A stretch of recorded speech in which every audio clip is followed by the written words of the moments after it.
27 of the Lottie and Albert podcast. My name is Lindsay and I'm a crochet designer and editor from the Cotswolds in the UK, and this is my vlog all about crochet. I'm going to be talking about whips, finished objects and new things. I'm going to be giving a little update on the giveaway I held 2 weeks ago and generally catching you up on what I've been up to. If you haven't watched before, then you can find me as Lottie and Albert everywhere on the internet. I'm most active on Instagram. You can also find me on Ravelry and on Etsy for my patterns. And if you have watched before, then obviously a very warm welcome back. Thank you so much for joining me again. Feel free to comment or like or even hit subscribe if you do enjoy the video today, as it really helps to boost my podcast and just share the crochet love generally. And I always really enjoy reading everybody's comments at the end of a video, particularly last time, because you all left such lovely messages welcoming me back. Although I wasn't really gone for that long, but it was still a very nice boost to hear how much a lot of you enjoy the podcast, so thank you so much. It is evening here. I feel like I might be running my luck with the filming of the evening podcasts. I mean, it's August, so we've still got a little bit of summer left, but already you can feel the nights that are drawing in and getting a little bit cooler. Thankfully, I feel like the back of our heat wave in the UK is finally broken, which makes me quite happy. I'm wearing long sleeves. I mean, I'm a little bit warm, but I have just run up and downstairs to get loads of stuff ready for podcast, so let's put it down to that. I am fully happy for autumn to make an appearance, but I don't know, just the light days are what I love about summer. But I'm happier around like 20 degrees C, 21, 22, where you can comfortably walk around, not break a sweat. Enjoy the sunshine, but it's not so hot that you can't sit outside and that you don't have to cover your children within 1 inch of their life with sunscreen. So there's my weather update. I just like to get that out of the way because weather is a necessary little bit of chat there for you all. I'm going to talk about finished objects first, and the only finished objects I have this week, after exhausting all of my finished objects last time, are some Pom Poms, which is slightly more impressive than it sounds. Here are the said Pom Poms. It's not even going to focus on them. Like, what is this? This isn't a... There we go. So as you can see, they are quite wild and woolly. But the fun thing about these Pom Poms is that I've, how well you can see, I have crocheted them. So this is a little experiment I've been wanting to try for a while, and I'm really happy with how it turned out. If you stay watching till the end, I'll pop a little video on the end. It's really speeded up, so it's not intended to be a tutorial, but I'll pop a little video on the end showing you how I made them. I basically used loop stitch, featuring my all-time favourite stitch, crocheted in the round in loop stitch till I held the yarn double until I had I increased in increments of 6, so I did 6, 12, 18, 24, so until I had 24 stitches, and a flat disc with all big loops on the back. I then trimmed the loops, and my new favourite thing to do is I brushed my yarn. Yes. So this one here is made using Leader of the Pack by Hobbycraft, which is quite a fluffy yarn anyway. This one here, I'll show you what the yarn looked like before. I'll try not to wobble my camera. This is what the yarn looked like, and this is the pom-pom that I made. So you can kind of see it's quite a transformation from one to the other. This yarn is Regency by Mariner. You may or may not have heard of Mariner yarns. I actually came across them because they were the yarn brand that I used when I made my very first, well, all my Lottie and Albert rainbow blankets. If you've watched before, you'll know what I'm talking about. If you haven't, feel free to check out my Instagram or my Etsy and you'll see my Lottie and Albert rainbow blankets. and they are a really budget friendly yarn brand. I love using their yarns for those like bulkier projects and for projects where you're going to hold yarns together, because it just makes it so much more affordable. And yeah, this is their Regency yarn. I've been trying out a few more of their yarns. They very kindly sent me a big pack. They haven't asked me to make pom-poms out of them. In fact, there's no agreement that I need to make projects from their yarn, but they just sent me some to try, and it struck me that I chose this colourway, and also there's a black colourway. This is what it looks like, the Mariner Regency. I thought that these would be really nice for sort of hat projects for winter, and now I have a perfect pom-pom for a hat. The benefit, that was a little spiel about the yarn. I think the fact that it's variegated works really well, but obviously this one isn't variegated. And this is 100% acrylic, so this is the fluff you can get on 100% acrylic, which I think is really fun. This one has got some mohair in it. But these are the most robust pom-poms you're ever gonna make, okay? I mean, I've fluffed them up, and so fluff does come off.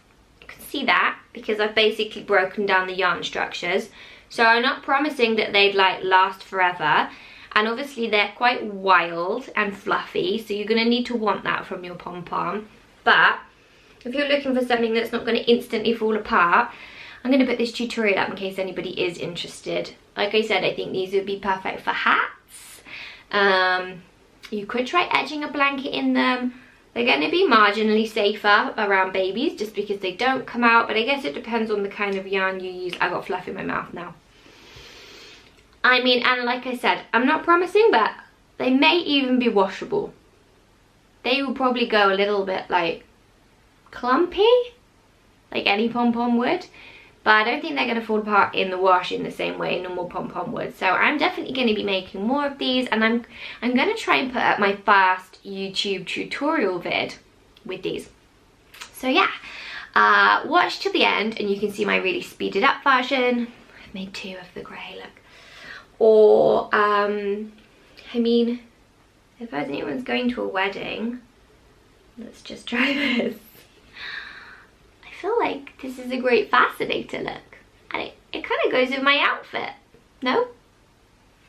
Anyway, if you watch till the end, this is a speeded up version, but keep an eye on my channel because I really want to try and do my first tutorial, and yeah, this feels like a good one to do.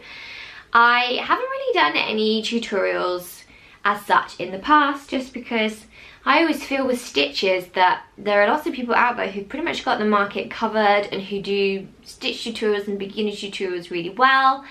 I prefer just coming on and rambling at you guys in videos, but yeah, I feel like this would be a fun one to do, and maybe something I haven't seen before, so maybe something new for you guys to try too. So there you are, crocheted fluffy pom-poms that are really secure and really fun and fluffy. I mean, just look how fluffy it is. It's so fluffy. How many times can I say fluffy? That's my only finished object. I have a couple of other things which are very nearly finished. Very, very nearly finished. So I'll talk about those next. And they are pretty much works in progress. So, the first, in a large bag, you will have seen before if you've been watching the podcast for a long time, but I can't actually remember the last time I showed this as a work in progress. Basically what happens if you haven't watched before is that I share a work in progress and you'll see it a couple of times, and then you probably won't see it for a few months, and then you'll see it finished. Because I don't do things in a linear fashion, and I'm very fickle. So there we go. That's the truth. This is talking about Lottie and Albert blankets, rainbow blankets. I do actually have one here that I have been working on, and this is my neutral version that I was working on some time ago, some months ago. what ended up happening with this is it wasn't really as wide as I had wanted it to be, and it was partly because I was doing it as a scrap project, and yeah, just it wasn't really happening, it wasn't really working out. When I made it, it looked more like a baby blanket, and the person I was thinking of giving it to, that wasn't really gonna work. They don't have a baby, and it just didn't feel right. So what I managed to do was find more yarn. I had more yarn. I was kind of saving back for Pom Poms, and I thought I'm just going to use all the yarn I have. I can always just make the Pom Poms out of a solid colour that ties in. And so I've made it really long and thin. So this would now, I think, be like a perfect bed runner. What you can see the size. So it's not that wide, but it's very long. And I'm loving the drape on this blanket. It would make an epic blanket scarf, like epic. I'm going to overheat really quickly, but let's just do this to show you. Here are all the yarns. Well, you can see I've got 6 strands here that I've worked together, and it was really scrappy, so some of them are Aran weight. There might even be 1 or 2 at times in here that are bordering on chunky. How do we do this well? Is that happening for you? Is that working out? It's just like the camera loves my head so much. All it wants to do is focus on my head. Anyway, I've got some chunky, some 4-ply, and an eyelash yarn. So the whole time running throughout this, I have 1 eyelash yarn. I ended up getting like 10 balls of this stuff. I think it's King Cole. Just wants to focus on my head. From my mum. After she sold her shop, she had loads of yarn that she was getting rid of. I wasn't even that big into crochet at the time, but I bought like 10 balls of this from her last summer. You may remember, if you're a really long time viewer of the podcast, there was like a white and also this like minky colour. So I've got that running through the whole thing, which is what it's given it its awesome fluffiness. That's just 1 strand of eyelash yarn. So if you've got eyelash yarn in your stash and you've no idea what to do with it, working it with other yarns is a really good way to bulk that out. I've also got 1 sparkly yarn in here. So there's a sparkly yarn running the whole time throughout. This like biscuit colour, I actually bought a huge ball of it. It must have been like a 400-gram ball when I was still just buying charity shop yarn, and I hadn't actually purchased any proper yarn. So that was a big ball that I used up from stash. And then most of the time I've also got a flecked Aran running through, because I love me a flecked Aran, a speckled kind of yarn. So that's what gives it its nice kind of speckledy look. From afar it's just nice kind of muted, neutrals. I was gonna say pastels, neutrals. And then yeah, when you look up close you can see all the different yarns running through it. So I made this using a 20mm hook and 6 yarns held together. It works up super fast and is super fun to do, and that's the method I use for all my rainbow blankets where I hold rainbow strands together. But this is a really good way if you've got yarns in stash and they're different weights, but the colours work nicely together. A good way to use them all together. The only thing to bear in mind is that different weight yarns will use up more quickly or more slowly than others. So a 4-ply of 100 grams and a chunky of 100 grams are not going to give you the same yardage or meterage. So just experiment, but be warned that it's not an exact science if you're using different weights together. All this really needs is his Pom Poms. Just knocked a load of stuff off. That also happens a lot if you're a new viewer. I have started some of the pom-poms in here. What I quite like to do is make the pom-poms in the solid colours. These are traditionally made pom-poms rather than crocheted pom-poms. So I've made more than I thought. Yeah, I like to make the pom-poms in the solid colours and then edge in that.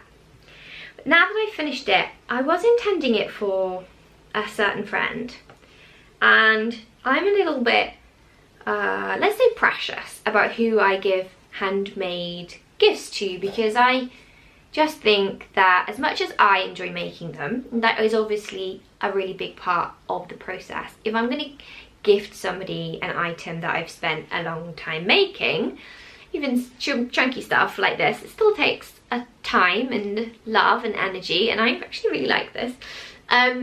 I want to make sure that the person I'm giving it to actually is going to appreciate it, because otherwise I'd rather wait and just gift the same person in my life who appreciates handmade things gifts over and over again. So I had somebody in mind who I do think would really appreciate it. It's one of those weird situations where we haven't really spoken that much in a long time. It was her 30th recently and I was supposed to go. My little boy had a sickness bug and they were going to be coming with me. It was like a daytime barbecue thing. And I couldn't go because he had really not been very well and it was about an hour's drive, etc, etc. But when I contacted her to say that I wasn't going to be able to make it, I didn't even get a response. I'm seeing her tomorrow with a group of other friends, so that's kind of like, maybe that's my own personal issue, like, oh, I don't know, I have lots of personal issues over friendships. I find it really hard.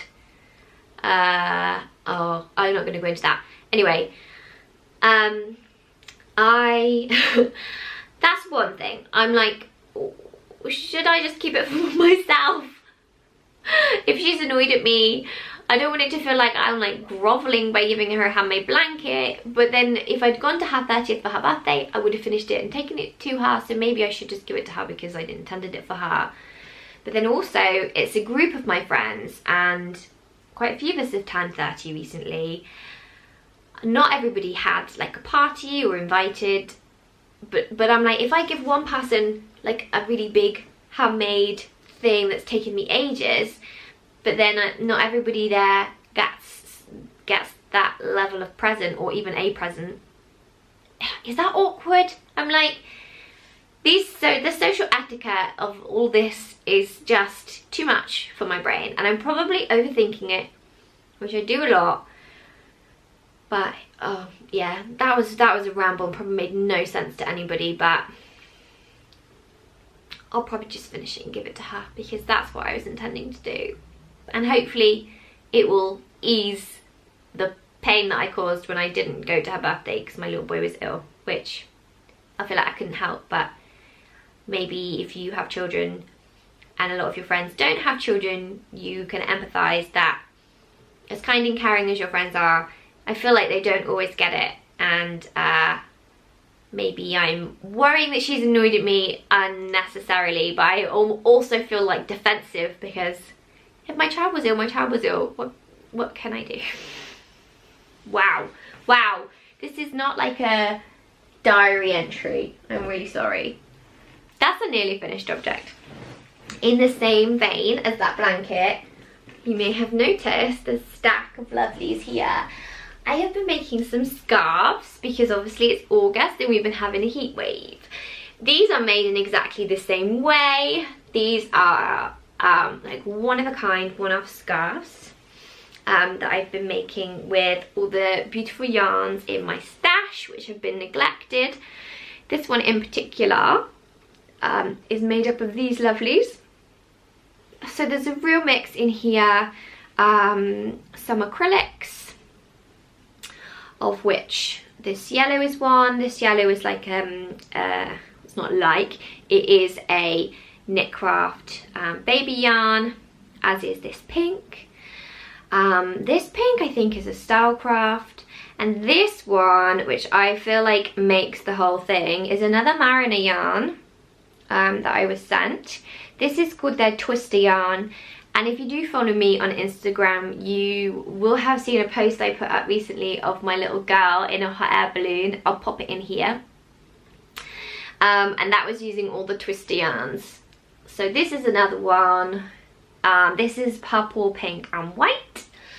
I really love variegated yarns, mild yarns, etc, etc, fun yarns, because I have a short attention span and I don't know, they keep me interested in projects for longer, as crazy as that sounds. And I feel that in this selection of yarns, that mild yarn is what's really like setting it all off. Maybe it's easy to see in the scarf where it runs through. I have no idea if this is even in focus. I think it just adds a real pop of fun to the scarf. So that's one. This is another one, again, using a complete mix. I've got Knitcraft cottons in there. There's also a Knitcraft in the Zone, which is thicker. This is actually a yarn I got from the Pound shop. Some of you may recognise it. It's the one that goes from like pink to blue.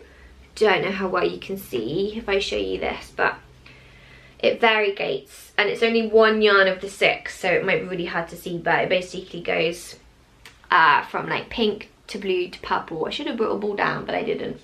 In both of these, I've also got a mohair. So that's number 2. Oh my god, so snuggly for August. And then this is number 3, and I'm a little bit in love with this one. Whoa, why am I blowing out? I'm not sure what's happening with this snuggly beast. Has got a super chunky, a mild, 2 acrylics and a mohair. And this one is a little bit wider but a little bit shorter, so it's almost like a wrap. It would probably look better if I wasn't wearing 2 other scarves underneath. But yeah, I love all of these colours together, and I don't really even know why I started making them. I just had it in my head that I wanted to just enjoy some of the yarns in my stash, see all of the colours together, because oh my goodness, sometimes yarns just set each other off colour wise, don't they? And yeah, to play with some of the new yarns I have, like some of the Knitcraft yarns that I get sent, and also the fun Marin and Twister yarn that I was sent, was looking nice. So yeah, this is the size of the wrap one, and I did think that I might offer these as one of a kind. I mean, clearly I've made 3. I don't need 3 in my life. As like one of a kind scarves to sell. I'm like a new person. I'm doing tutorials, I'm selling stuff. I never normally sell items I make because I feel like it just takes me personally so long that it's not really worth it. But these scarves are super fun and super quick to make up, and so they are a little bit more what's the word, like cost effective as a make to sell item. And I really enjoy making them. So either I'm gonna list them to sell, or I'm just gonna hope that I have lots of friends who will like, oh, I think I might just have to keep this one. Or make some more with super chunky or chunky in, because oh, it's so snuggly, and look at it. I just really enjoy all those colours and yarns together. These, as I said, are made using the 6 strand method that I so enjoy. This one might be 5. And a 20mm hook. So that's those. That's those squishy bad boys. Also on my work in project list, you will see that I have not sewn in my ends. I don't sew in ends as I go along, in case you hadn't guessed. That's not that's not the type of person that I am. One other work in progress that you will not have seen, I think I had started it 2 weeks ago, but for whatever reason, I felt like I had a lot to get through last issue, work speak, last video, and so I didn't get through everything. I just kind of didn't show you everything, but I have been making, oh my God, something really up with my camera and this lighting. I wonder if it'll, there we go. I have been making another leopard print loop stitch project. I haven't forgotten about the bag, or what else have I said? I'm writing up cushion. What I've said, I'm writing up patterns for like 10 different things, and I'm so nearly ready to release the triangle pattern. I was planning on announcing it on this podcast, but I've got lots on tomorrow and I don't want to promise. But if you're watching this probably on Sunday, just check my Etsy if you're interested in the triangle cushion pattern. Where is he? Because there's a strong possibility that he might be up there, but because I've got this podcast to edit and I'm going and meeting my friends tomorrow. My husband is at cricket on Saturday and an all-day golf thing on Sunday, and it's Friday today and he's out with his friends tonight somewhere, all of which was pre-approved. Not a shock to me, but you can see there's very little time for cushion writing with 2 children. Anyway, wow, today is one rambling episode. I've been making this, and the plan for this is a little bit like I made Harry as something to go on my wall. Bought myself good old canvas, and I've been making this to his slightly wide, he's supposed to be slightly wider. I probably should have done him even a little bit wider so that I can staple him to the back rather than the side, but we'll see how we get on. I could always, I guess, add a row of single crochet. And yes, in theory, I'm going to cover this board. I had planned to, oh my goodness, this is really hard. I had planned to start off flat here and then get like loopier and loopier and loopier and even make the background loopy. But I quite like the contrast between this flat section and then the loopy leopard print. And as you can see, I was having like a neutral moment whilst making this. I feel like it's a really hard lighting for you to see, but they are all supposed to be leopard prints, and you can probably see the pattern better as it gets bigger. And yeah, the plan for that is that it's like an artwork for my wall, a crochet artwork, because there are only so many cushions you can have in your life, and I already have quite a few cushions. I'm not really a garment maker. I do enjoy crochet garments, but I just homewares, I think, is my bag. And so I thought if I could kind of crochet an artwork for my wall, then that'd be grand. This is in a, I feel like I should talk about project bags because other people do. Gillian Kyle made this bag with the fun caramel. This might just be a British chocolate bar. Do other people have this caramel in their country? It's like a caramel wafer chocolate layered affair. Very nice. Quite traditional, and the packaging is quite iconic. Hence Gillian Kyle's bag design.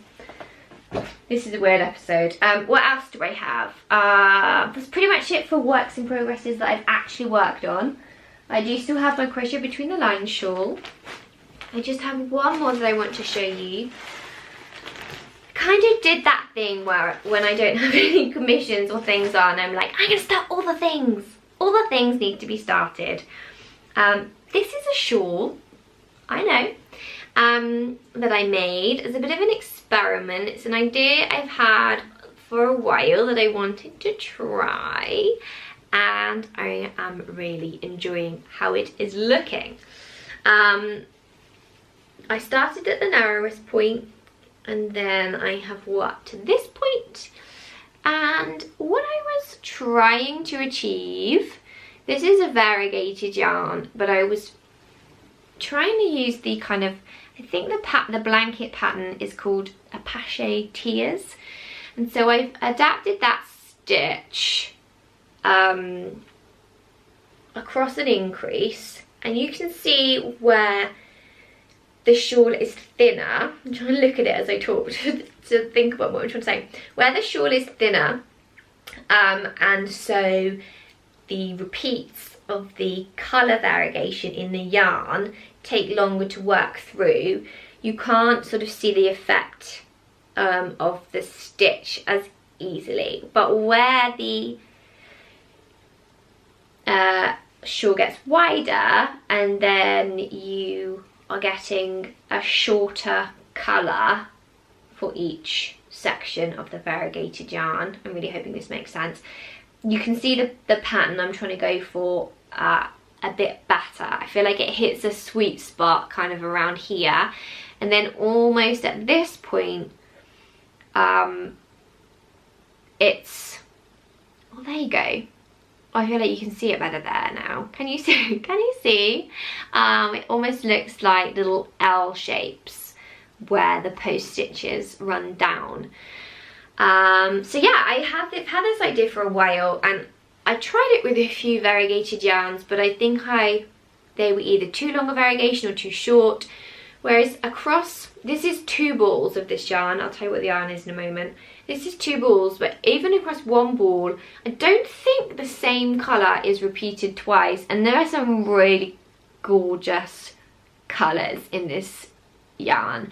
I don't normally work with yarns that have quite so many different colours, but just like, look at those colours. Even in this slightly weird evening lighting, they're really nice, right? This is 2 balls. I've gotten to this point and I have decided, sort of designing on the go, that I'm going to come back down with another 2 balls. So this is going to be the widest point. So it's going to be a kind of, this will come down your back, and then this shawl part will come down here. And the yarn that I'm using for this is another Mariner one. Again, they didn't ask me to design a shawl pattern, but I just was enjoying this yarn so much. That's what happened. The yarn is Mariner Empress Chunky. Ooh. Don't look at me, camera. Don't look at me. Look at the yarn. This is a different colourway. I also really love this colourway. So this is what 1 ball looks like, and you can kind of see as you like peep inside with my head out of the way. Focus. There we go.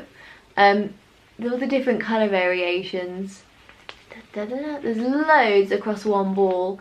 It's almost less obvious with this colourway, because it's a lot more just sort of blues and pinks and reds, whereas this colourway, this one is called Seashell, and this one is called Pacific. So they're all kind of ocean themed colours. There are a couple more as well which are more browny and neutral, but these were the 2 that I really liked. So these are the 2 that I requested to sample. And yeah, I requested another 2 balls, or I'm going to buy another 2 balls to get this shawl finished, because I'm really loving it. It's quite, if you're local, which I imagine is a very small number of people, it's quite Stroudy. Jen, if you're watching, you'll totally get what I mean. It's quite Stroudy for me. So I live in a town called Stroud, and it is quite, well, there's quite a mix of people, but it's very like organic, wholemeal, upcycle, recycle, refashion, charity shop. Like, people love the hippie vibe in Stroud in a relaxed way, not in a superficial way, just in quite a Stroudy way. I literally don't know any other way to explain it.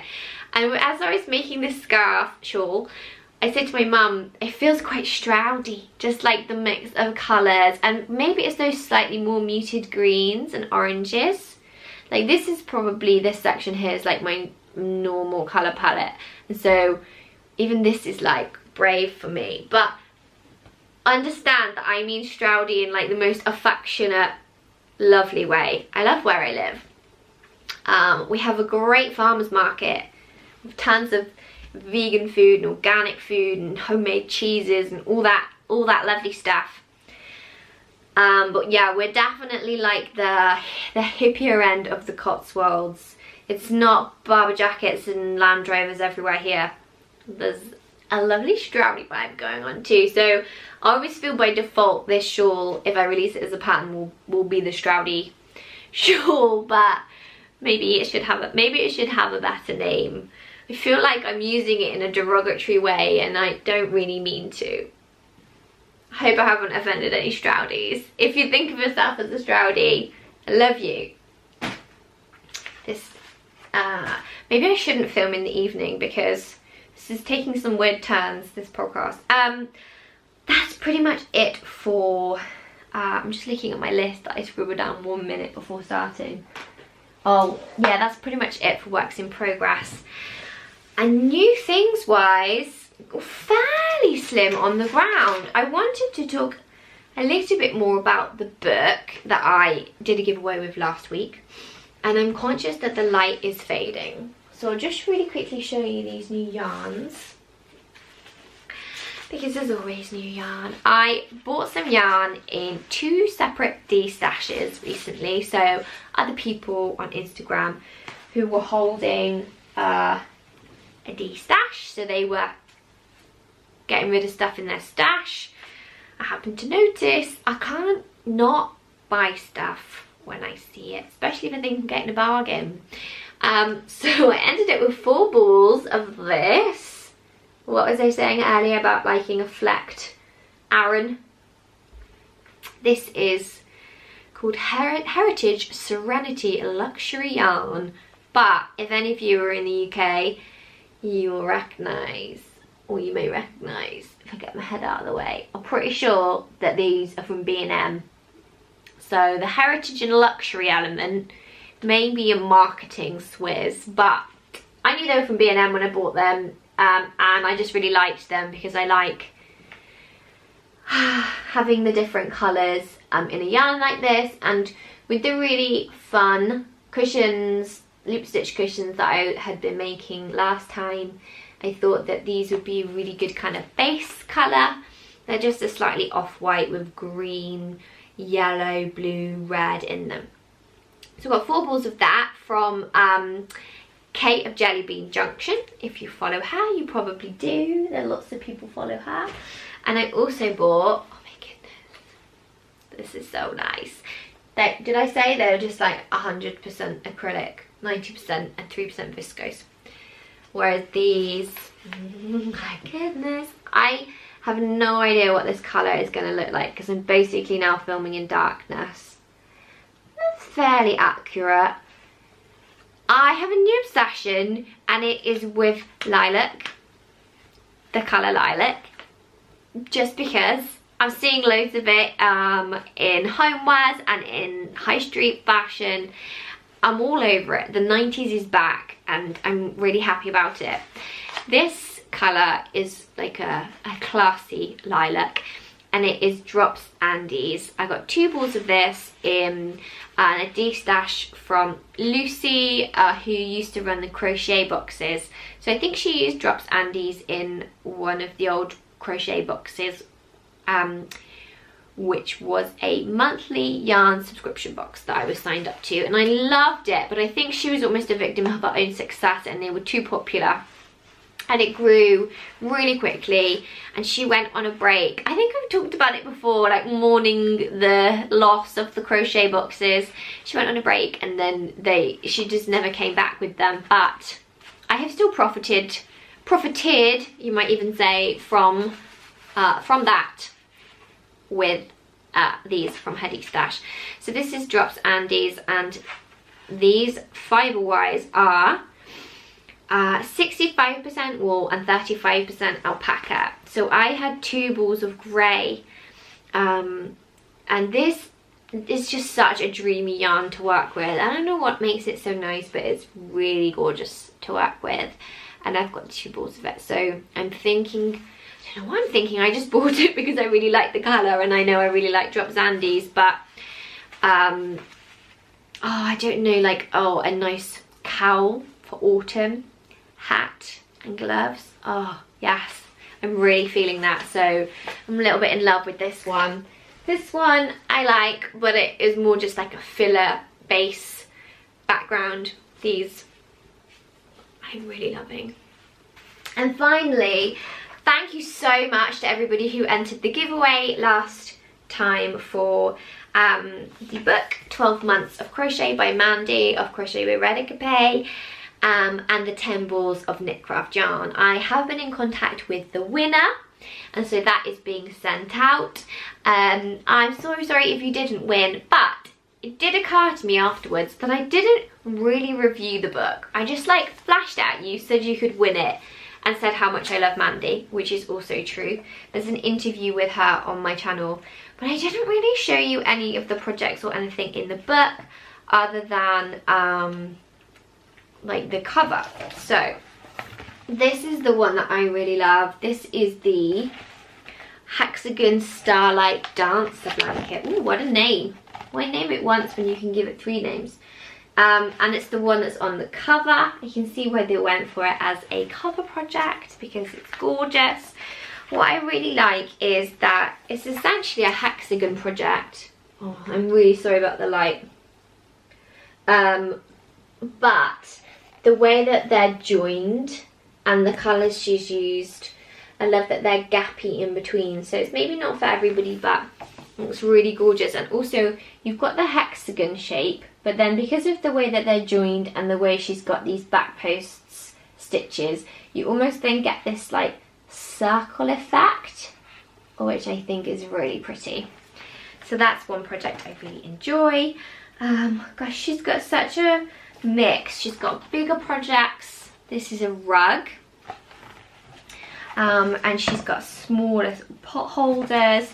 She's got good old chunky blankets. If you do follow Mandy a lot, you'll recognise this pink cabinet of hers. What else has she got in here that I really liked? And because it's seasonal as well, you've got some summer projects. She's got a little Christmas tree. This one is called the Fruit Tingles Bunting, which is the cutest name. Wait for the light. I'm trying not to show you the pattern because you've got to buy the book for that. But also not show you my face. And so this is in order for the colour to focus. This is not the best. I am gonna either have to invest in some lighting or stop trying to film in the evening. So yeah, it runs through the seasons. Although because Mandy is in Australia, her seasons technically are flip reversed for us.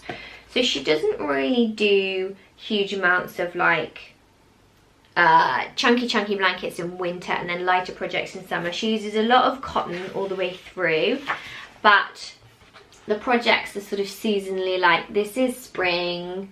There's lots of pretty flowers, a spring wreath, and then in the winter section she's got, actually has she got Christmas in the winter? So now I'm getting confused because, let's see, I want to know now. Definitely just saw a Christmas tree, and it was in